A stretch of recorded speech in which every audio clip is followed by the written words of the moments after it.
Welcome, welcome, welcome. Welcome to our self-study online training, Lean Six Sigma Yellow Belt training course.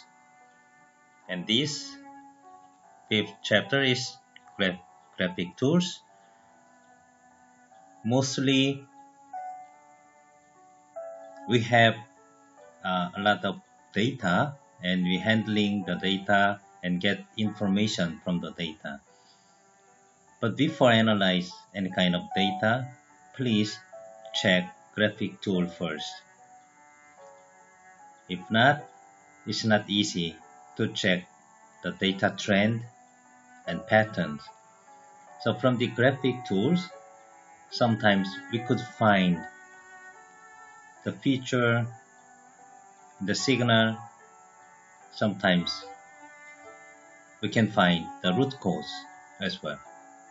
So graphic tools is very useful and we should do it before data analysis. So let's check.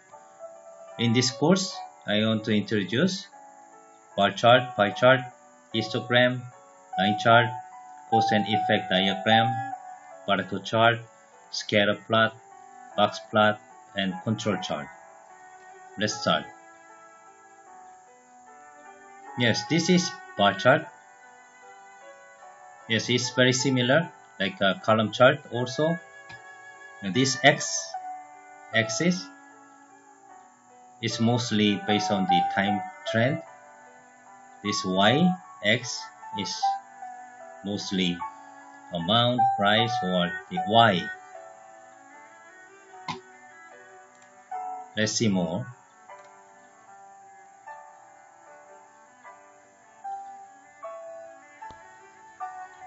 In this video, we will learn all about bar graphs, also called bar charts.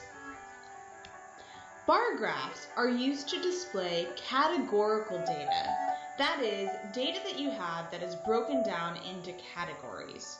The categories could be numerical, but more often they are qualitative, like something like colors or different places, like different states, something like that.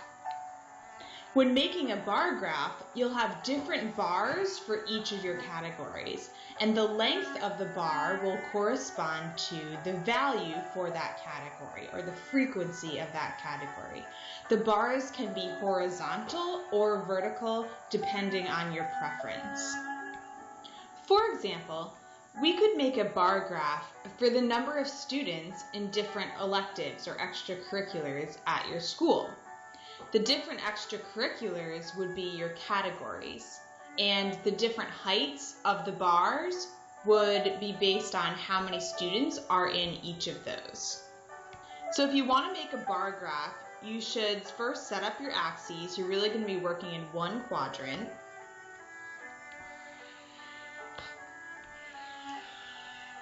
Then decide on your categories. So in this case, let's just pick 3 categories: sports, music, and drama. Then you need to know how many people fit into each category. So let's say we had sports was 20 people, music was 15 people, and drama was 10 people, just for an example. So once you see what your numbers are, you can scale your y-axis accordingly. So we would need to go up to about 20, so we can go by 5s.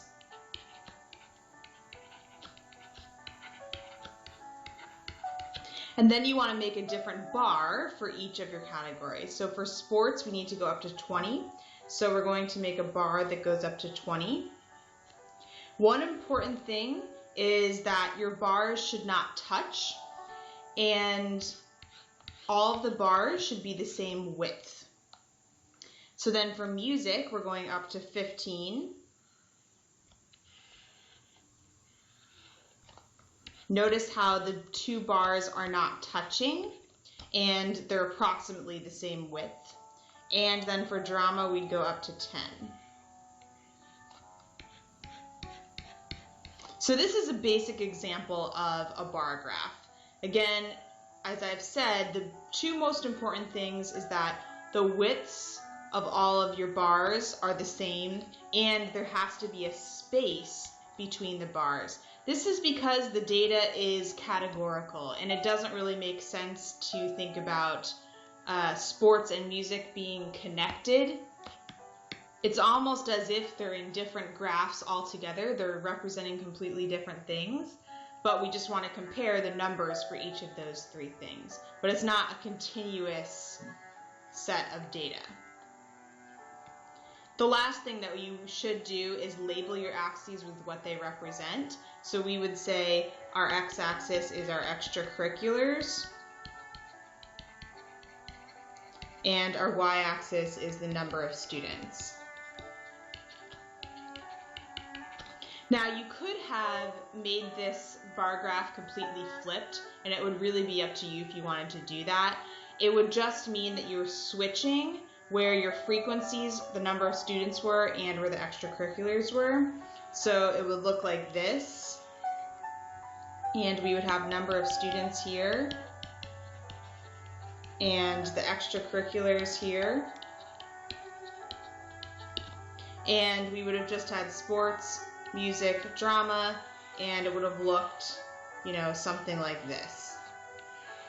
So you'll see bar graphs both ways, and it's really up to you how you want to make them. There's no real preferred method.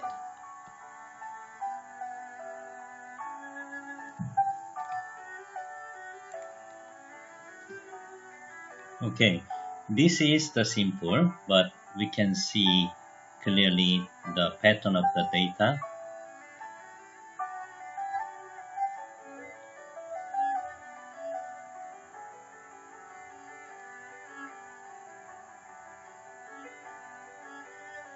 So always remember, categorization is important. Categorization, as you remember, X factor is a cause and Y factor is a result. So you can compare two axes, XX and YX.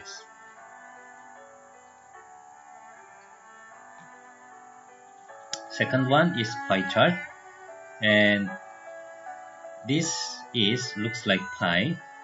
The similar one is donut chart. With hole, we can put some simple index or title or anything we can put here. Let's see what is pie chart.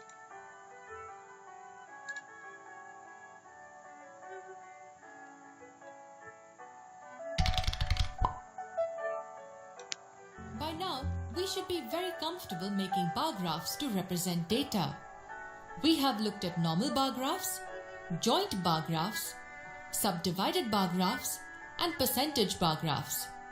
But bar graphs are not the only way to present the data. Look at this example in which we can see different types of cars and their sales in a particular month. So in that month, 150 type A cars were sold, 100 type B cars, 80 type C cars, and 170 type D cars were sold. First, let us see how the bar graph for this data would look.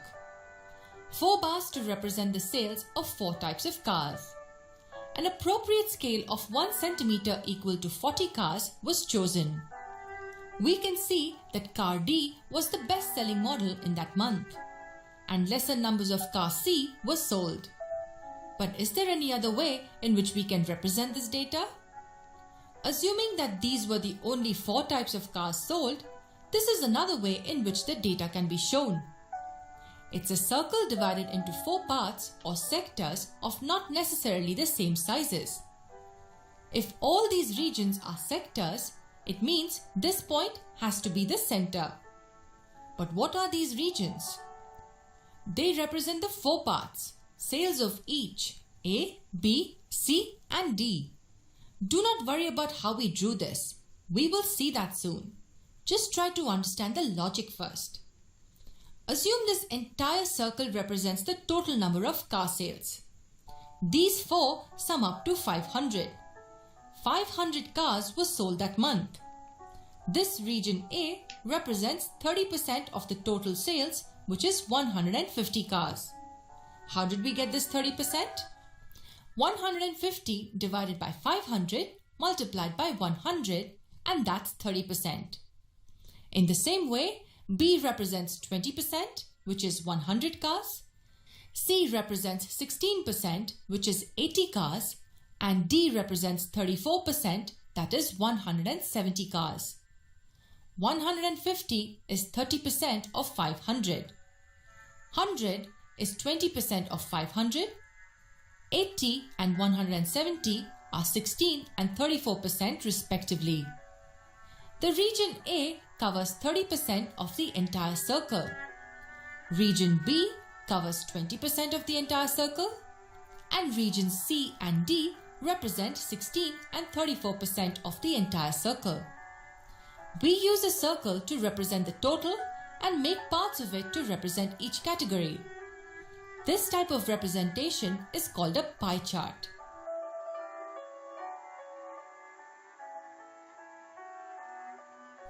And what's the best example of a pie chart? Yes, it's a pizza. It's a pie chart with equal parts or sectors. I was looking for some examples of pie charts, but then I thought I should make one myself. So I asked many people a question. What do you do while waiting for your toast to pop up? I drew a circle that represents the number of people I approached. Around 4% of the people told me that they get butter and cutlery out. 2% of the people told me that they clean up the kitchen. And you will not believe that the remaining 94% told me that they just stare at the toaster. Isn't that true with us too? A few people were asked to categorize the content of a pop song. A circle was drawn to represent the entire content. Around 2% was actual lyrics. 25% was the word yay. 30% was the word ooh. And the remaining was the word baby. This was just a funny way to understand pie charts. We will look at a couple of serious examples in our other videos. Yes, this is the one. Please remember, when you make chart, the first thing we should consider is who is customer, who will gonna use this one, or to whom you will deliver. That is the first one. And number two is, what is the purpose of this chart? So remember two things. Who is customer? What is purpose?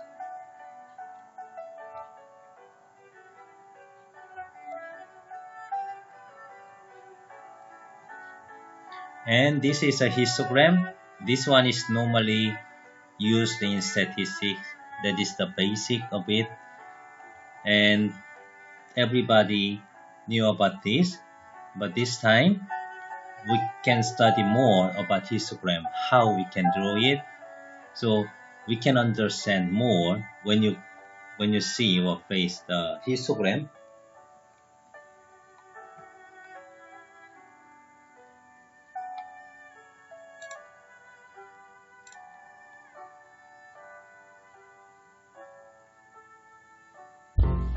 Hello, welcome to Moo Math, where we upload a new math video every day. In this video, I'd like to talk about the difference between a histogram and a bar graph. A histogram and a bar graph both are ways to graph data. Both have an X and a Y axis, and both use a bar to display the data. With a histogram, the categories are numerical. For example, notice in this histogram, the x-axis is the age of the people in the room.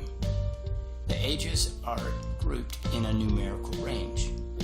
In this next example, the histogram is graphing the score on a test and the number of people who scored in each range. Also, the bars touch with a histogram. A bar graph uses categories such as the types of movies, color of eyes, and the bars do not touch. For example, with this bar graph, the categories are grade level and the number of student in each grade level. Notice that the bars do not touch. In another example, the categories are types of videos and the number of videos in each type. Again, notice the bars don't touch. In summary, histogram have bars that touch and use quantities. Bar graphs have bars that don't touch and use categorical data. Thanks for watching. Moo Math uploads a And look at this.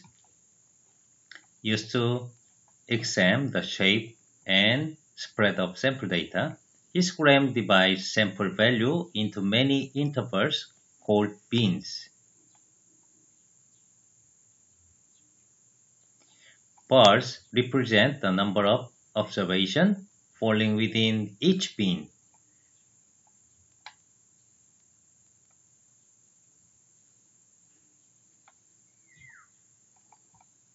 In the histogram below, for example, there are two observations with value between 2.5 and 7.5.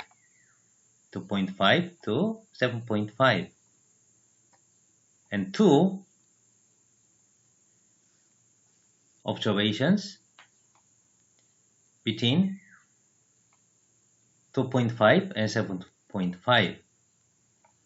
And three observations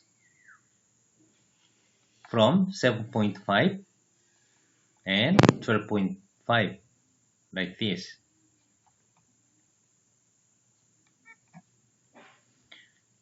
And this is the reason why we should check the graph first. Before you analyze data, please take a look at the graph first. This is one of the sample. Can you see this one? It's like a bell shape and looks like normal distribution, but this data, this interval data is missing. This one means mostly it's coming from IT issue or machine issue. So the data gathering is not possible mostly. Of course, there are a lot of other reasons, but this one means your process has some problem. And this one is two peaks. One is here, the other one is here. This one is a very, very happy signal that your process having a problem or the data is combined. So when you find this kind of shape, your process can be separated. The meaning, if you find the reason why this shape is up here, then you can find the root cause and you can find solution well.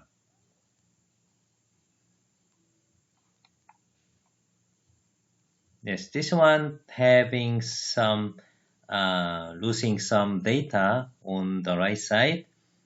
Maybe in this case, normally when I had some example, those kind of project, this one is there is some kind of limitation for this data because sometimes the equipment cannot analyze more than 6.5 or 7. So this is the reason why no data at all here. Because it seems like bell shape like this. And this one also similar like this, two peaks. This one is totally isolated. and there are some data here. In this case also, if you find the reason why, then we can find the solution easily. So this is an example why we need to analyze graphical tool first before we analyze data.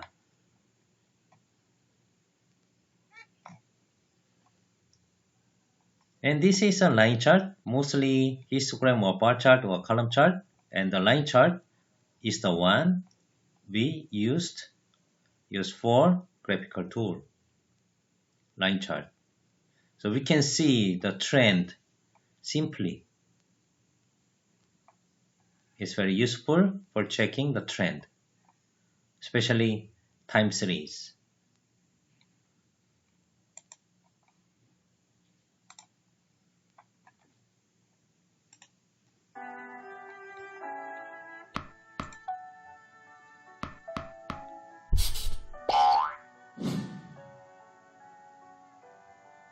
Introduction to graphs.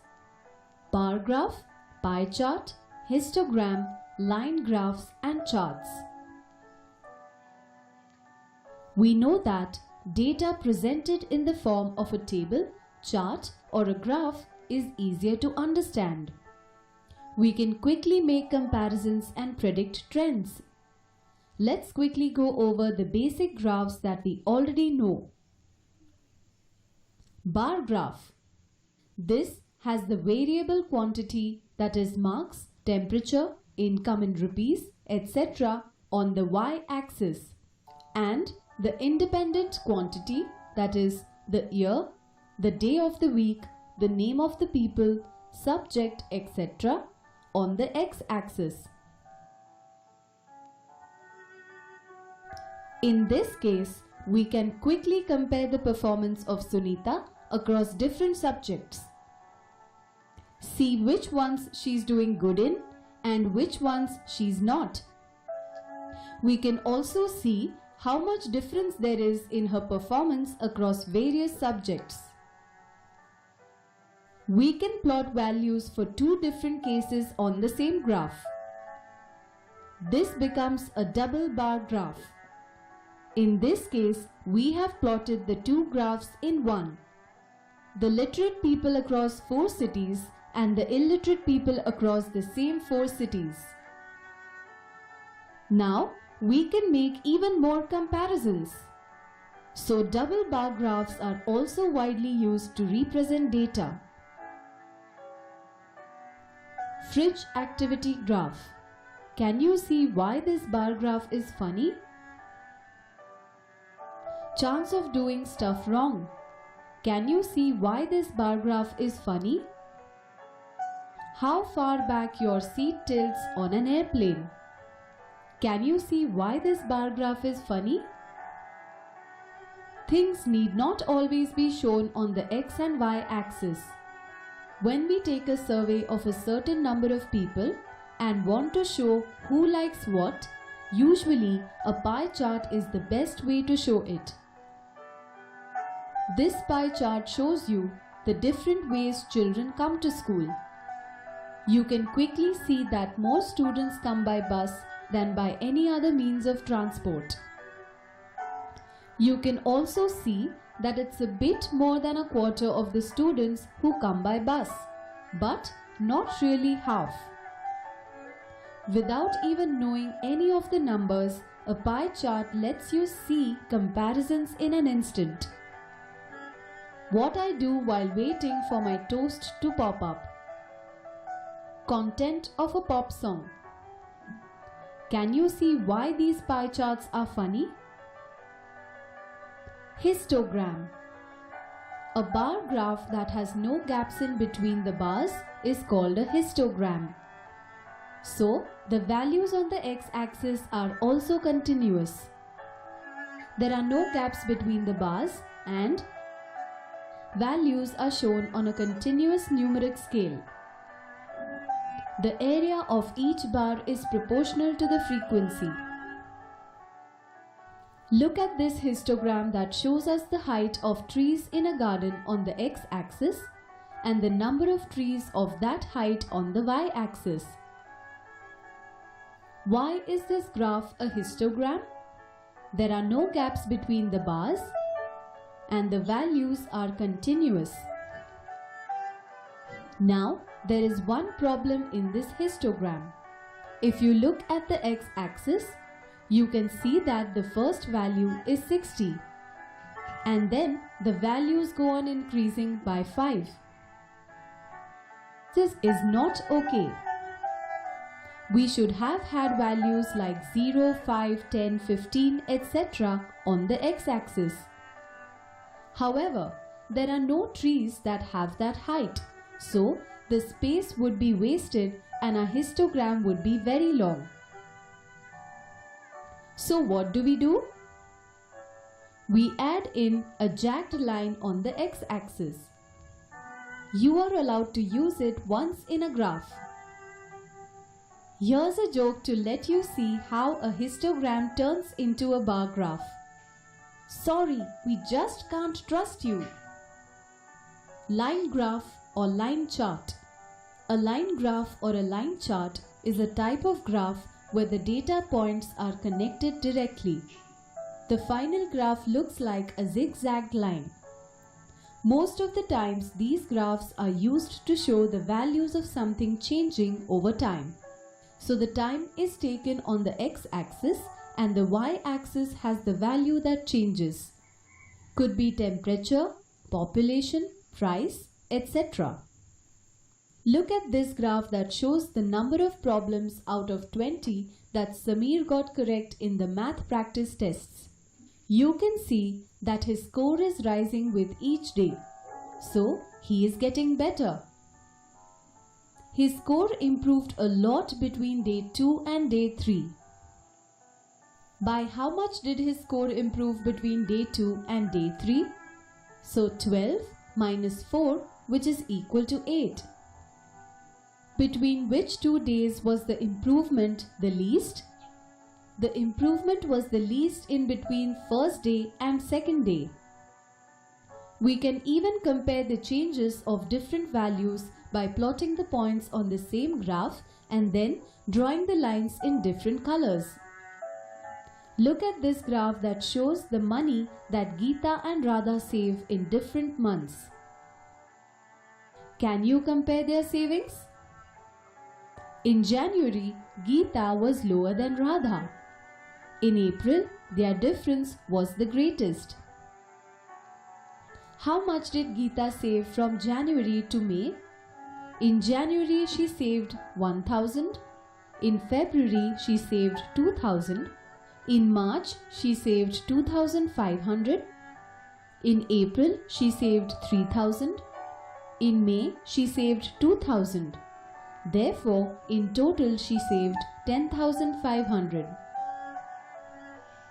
What was the difference in the savings of Geeta and Radha in the month of April? 3,000 minus 1,000 is equal to 2,000. In which months did Radha save more than Geeta? In January, Radha saved 1,500 and Geeta saved 1,000. Therefore, in January, Radha saved more than Geeta. Observe the line graph which shows the journey of a car from one city to another. What does the jagged line on the x-axis between 0 and 8 am tell you? It tells us car has not travelled before 8 am. So what does the slope of the graph tell you?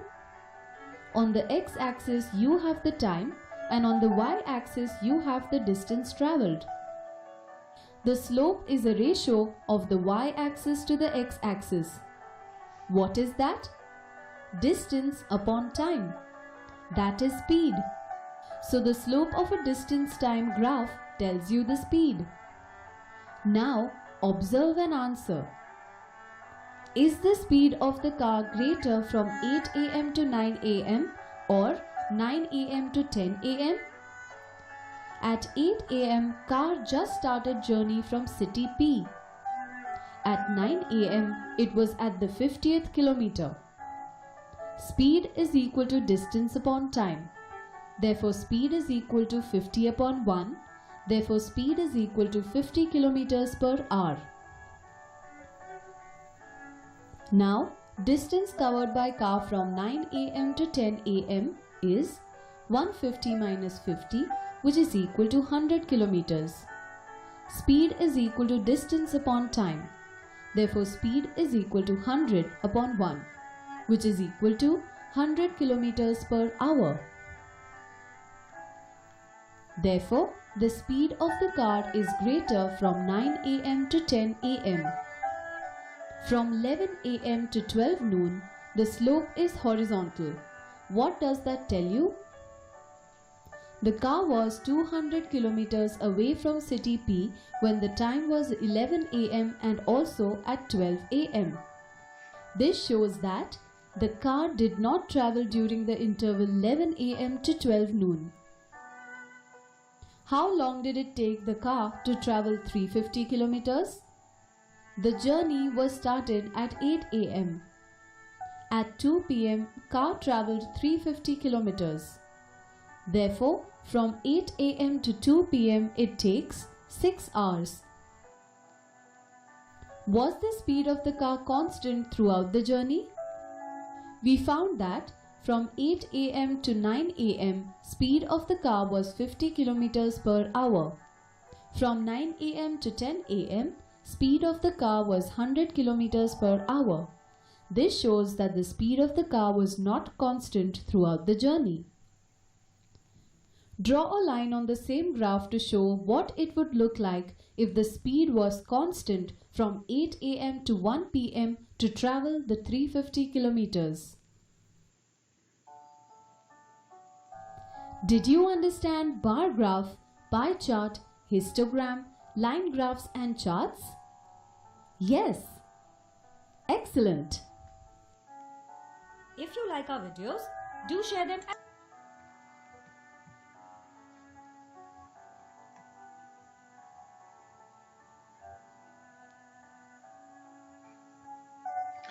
And now we study about cause and effect diagram.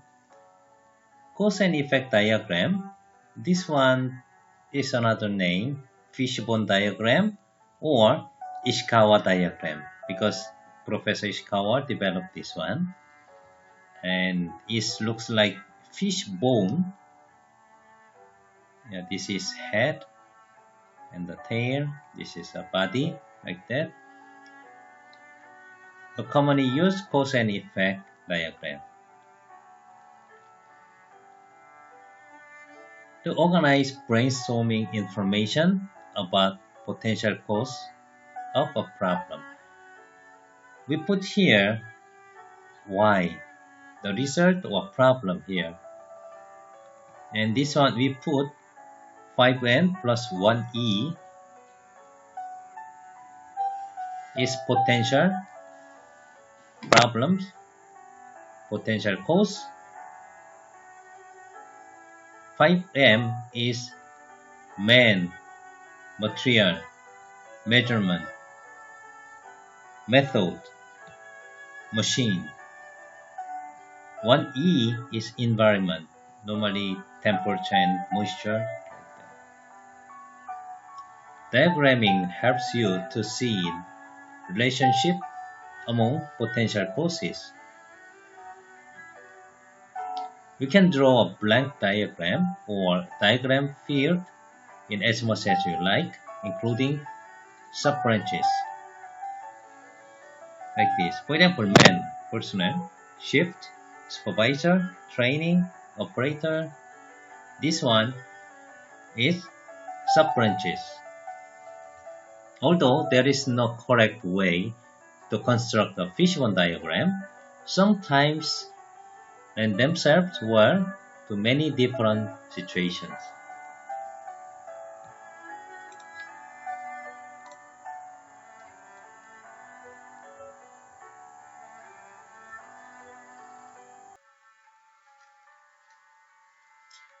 Actually, cause and effect diagram is really useful when you extract the potential causes. This one is really good method for brainstorming as well. So let's take a look more.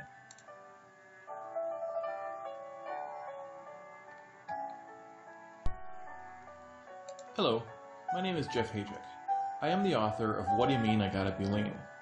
I appreciate you giving me a few minutes of your valuable time to speak with you about the cause and effect diagram. Let's start out by clearing something up. The cause and effect diagram goes by a couple of other names. One is the Ishikawa diagram, after Mr. Ishikawa, who either invented it or popularized it, depending on who you listen to. The other is the fishbone diagram, for the obvious reason that the structure looks like, you guessed it, fishbones. So, how does this tool work? Well, you start out by identifying a problem that you are facing, and you write the effect of that problem on the right side of your paper.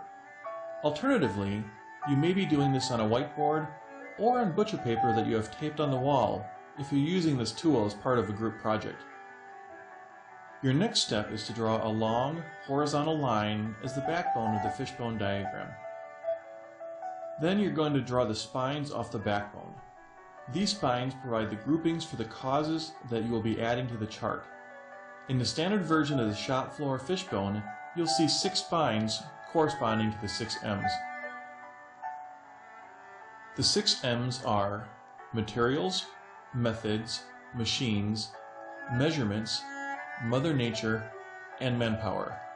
You might, however, see manpower switched out with a more gender-neutral word. In the office, you'll likely see the 6 P's: people, process, policy, plant, program, product. These categories may vary. The whole goal is to start organizing your thinking and provide some structure to the problem-solving process. Making categories helps in 2 ways. 1, it helps you improve idea generation. Systems simply help you get more causes. 2, it helps when you move into the improve step. When the causes are grouped, you'll see trends and opportunities more readily. Off each of these spines, you'll draw horizontal lines to record the causes. Let's talk for a minute about how you come up with ideas. Most ideas come from either a brainstorming session or from some sort of waste walk where you observe the process you're working on and record the causes of the problems. Sometimes the brainstorming is done separately and added to the cause and effect. Other times it is done directly onto the fishbone. When working on a project, you might end up realizing that there are actually 2 effects. In that case, you'll simply do 2 different diagrams. So let's move on to an example. But instead of looking at this from a work perspective, let's look at a problem we all face every day: getting to work on time. Many processes rely on accurate measurements to be effective. It is hard to get to work on time with a clock that is set wrong, or that runs too fast or too slow. The manpower category is basically human error when a process exists but is not followed. Be careful though. Often the reason that the process is not followed is that it's not a very good one. Snow on the highway affects your travel time. In your company, things like power outages, humidity, or a host of other environmental conditions play a role in problems. Machines are simply the tools of your trade. Your car is the most obvious machine that you rely on to get to work on time. Problems with methods are often seen as human error. In truth, bad processes are more likely to be the culprit. Materials play a big role in manufacturing. It doesn't play as big of a role in getting to work. If, however, you inadvertently chug down some decaf by mistake, you might drift back off on a couch and end up being late to work. When you're doing a cause and effect diagram, you can keep drilling down as long as you'd like. Something of a root cause analysis. Think why your car broke down, or why you drank decaf by mistake, then add those in. Just a few overall tips. First, don't get wrapped up on exactly where the cause goes. Just quickly think about where it should most likely fit, and put it there. You can always move it later. Second, leave some space if you're doing this as a team exercise. It never seems to work out evenly. Some effects are material-centric, some are susceptible to machine failure. You might not realize this until the exercise is underway. The cause and effect diagram can get sloppy in a hurry. At this point, you are now looking at a finished fishbone diagram that will help you move on to improving your process. So now let's do a quick wrap-up of this presentation. One thing that most people forget: learning the tool is only the first step. It's used when a facilitator is leading an exercise, but a tool often gets filed away until the next big event. I think that's a waste. Put this tool to use routinely whenever it is needed. In my experience, the people who regularly use tools such as this one are the engaged, satisfied employees, regardless of their position in the organization. I think reading my book is a good step in that direction, but even if you choose some other guide, I still want to stress this point. Lean works best with satisfied employees who see what they can personally get out of Lean. Let me wrap up by saying thanks again for choosing Villaction for your training needs. More information.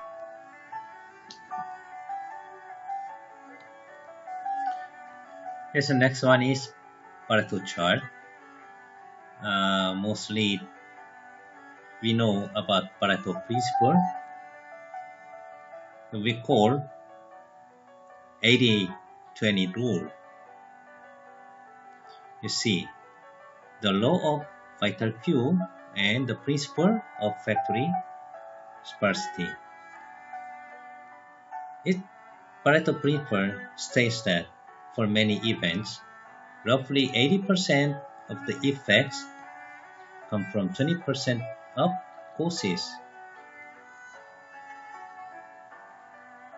This 20%, we call it vital few, is very small but is critical, vital. So it leads 80% performance. That means if you can control only even 20% input or X factors, then you can get 80% of the performance.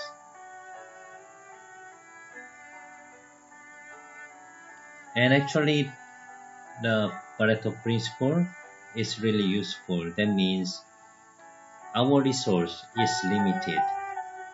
Time, manpower, the fund, everything. We cannot bring them all for innovation. So in that case, we have to focus, select and focus on it. So in that case, what is the important things? We have to put it first.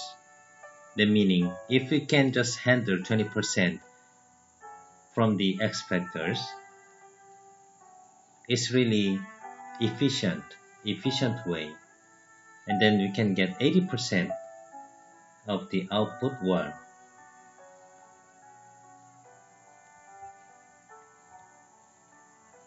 Pareto is Italian economist. His name is Vilfredo Pareto.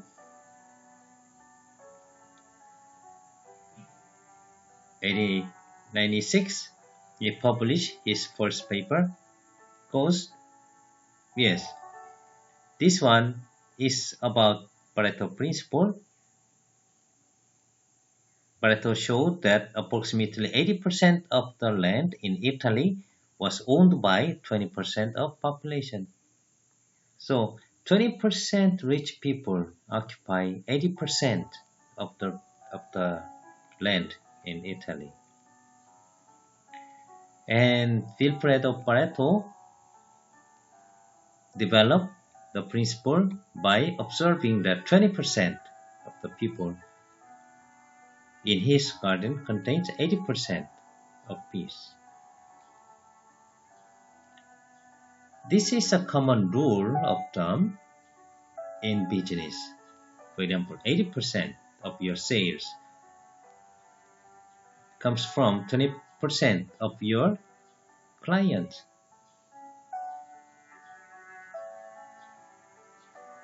Top 20 clients give you 80% of your sales. Mathematically, the 80-20 rule is roughly followed by a power law distribution. For particular set of parameters. So let's see what is Pareto principle.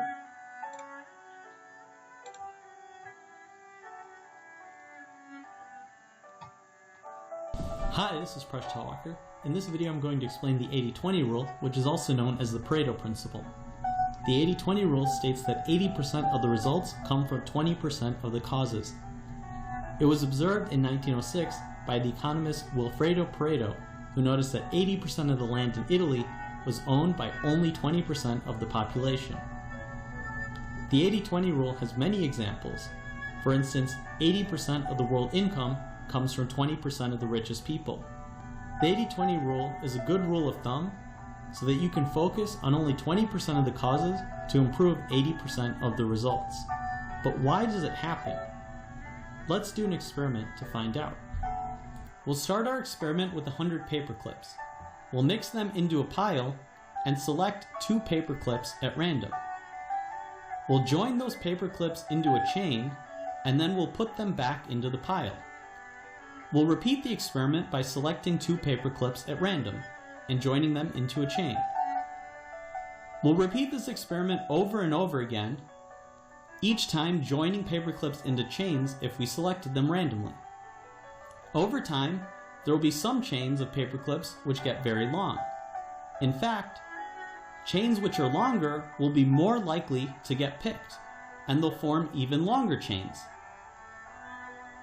After we repeat this experiment over and over again, we can look at the distribution of paperclip chains. Because the longer chains are more likely to get picked, this is an example of how the rich can get richer. In our distribution of paperclip chains, there will be many paperclips that are single and by themselves, and a few paperclips which are very long chains. And this is where the 80-20 rule can be illustrated. 80% of the paperclips belong to the top 20% of the longest chains. In fact, if we were to graph out the data, we would find what's known as a power law, where there are a lot of paperclips that have a very small size, but there are a few paperclips that have very high valued size and take up a majority of the paperclips. This type of graph is also seen with income distribution. Now we know why the 80-20 rule happens. It's an emergent phenomenon from a process wherever the rich get richer. The 80-20 rule is also a pretty good rule of thumb for efficiency. I hope you like this video. Please subscribe to my channel. Yes, also we can adapt this one. Yeah, for example, 20% of core manpower get 80% of performance. In a joke, we say 20% of people they drink 80% of liquor in the meeting.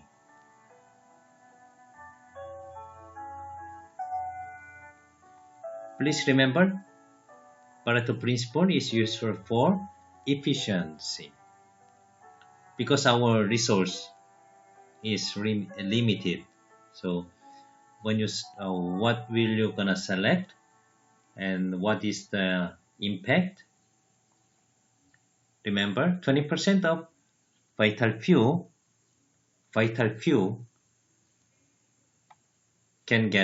can beat 80% of performance. The rest of 80% from the vital few, we call it trivial many. So remember, all the X factors consist of 20% of vital few and 80% of trivial many, and 20% of vital few lead 80% of the performance. This is Pareto principle. And this is Pareto chart. We can see this is NG type, scratch, chip, bend, dent. This one occupy 50%. This one 25%. So this one even two is almost 80%. I think there are other miscellaneous damages also here, but only even 2. If we make it perfect, we can reduce 75% already.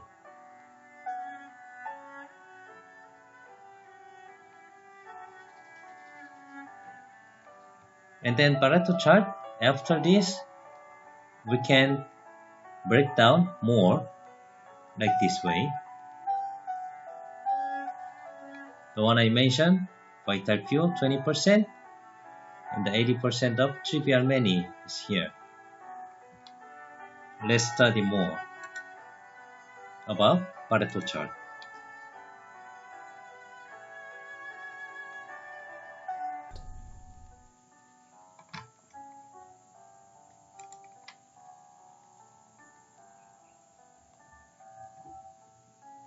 And now we'll see scatter plot. Scatter.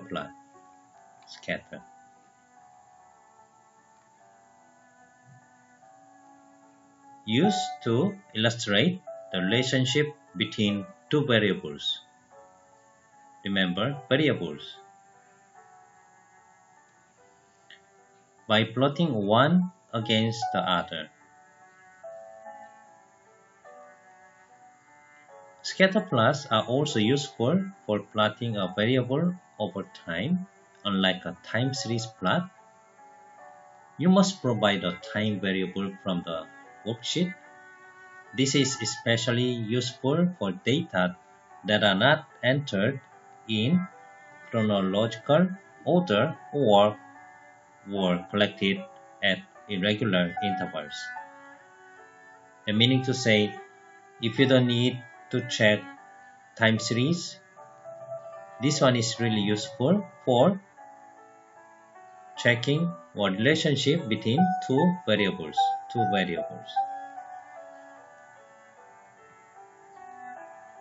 And actually x-axis, y-axis,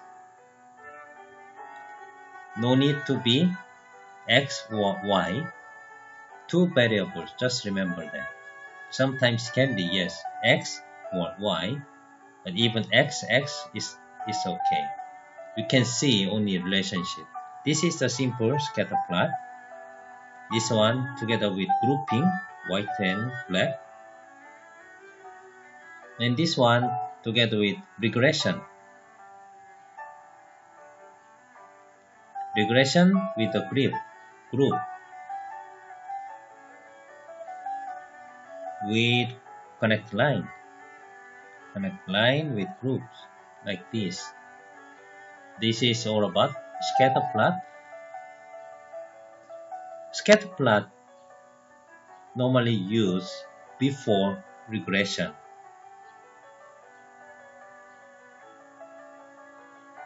Let's see more about scatter plot. Hello and welcome to My Secret Math Tutor. In this video I want to show you how to make a scatter plot. So these are really great types of plots that we can use to help see relationships in our data. To be a little bit more specific, in a scatter plot we use these to show a relationship between 2 variables. Now usually a symbol, usually a dot, is used to show an individual pair of data. Let's look at some other terms that are also used when describing these scatter plots. We'll take the data and take both of our variables and represent them along both of these axes here. On the bottom one, we call this our x-axis. This is where we'll display our independent variable.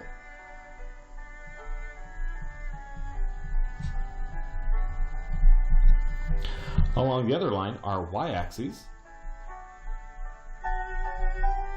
we'll display the second variable. We'll call this our dependent variable.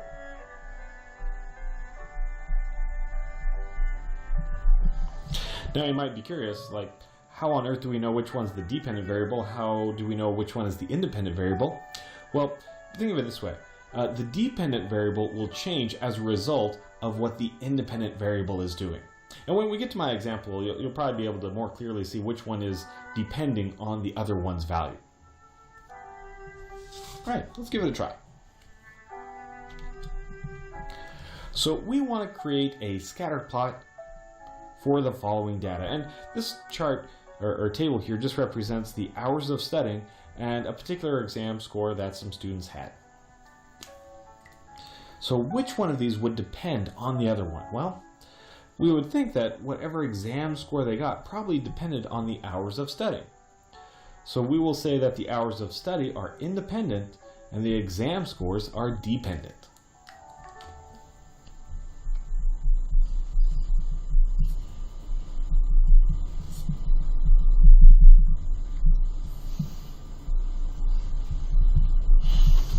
There we go. Now it's also important to mark out a scale so we can put all of these data values in here. And looking at the hours of study, it looks like somewhere between 0 and 10 hours is probably good. So let's mark off 10 little tick marks. So 0, 1, 2, 3, 4, 5, 6, 7, 8, 9, 10.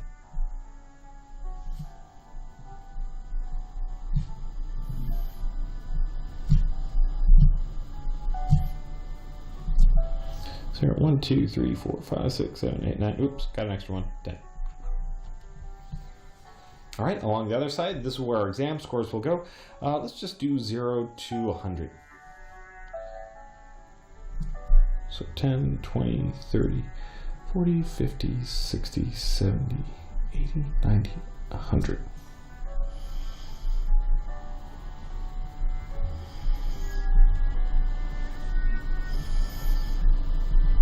Okay, looks good. Now the way this works is we want to put a data point at the intersection of hours and scores so that that one point represents a pair of data. Let's start off with the first one. So we want to put 2 hours of studying and a score of 53. So we'll first find the hours of studying. There's our 2. And we'll put a dot where it intersects 53. So just a little bit above the value of 53. Okay, not bad. Let's do this again.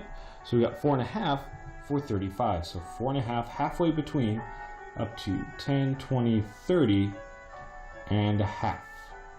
Not bad. Okay. Up to 5. 5 needs to go all the way up to 91. So way up here. Let's keep going. We also have 5, which is at 72. Let's see. So 50, 60, 72. Notice how we get 2 values of both for 5, and that's okay. Sometimes that can happen with these scattered. Let's see, 6, we need a dot at 60.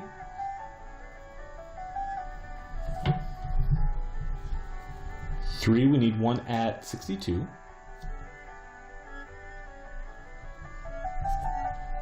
Let's see, 10. Over here, we need one at 85. 50, 60, 70, 80, halfway, 85. Let's see, 9.5, so halfway between these two. This one's going up to 78. So 50, 60, 70, almost 80, but not quite. Let's see, one more. 8, oh, they almost got a perfect score. 99, way near here at the top.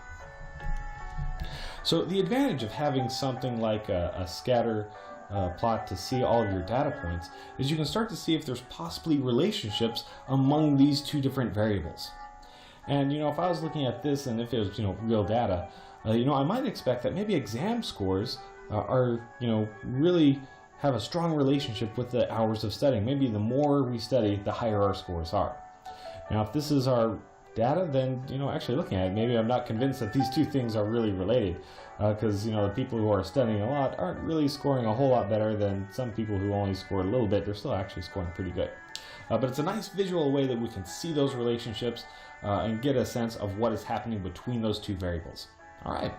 If you'd like to see some more videos, please visit mysecretmathtutor.com.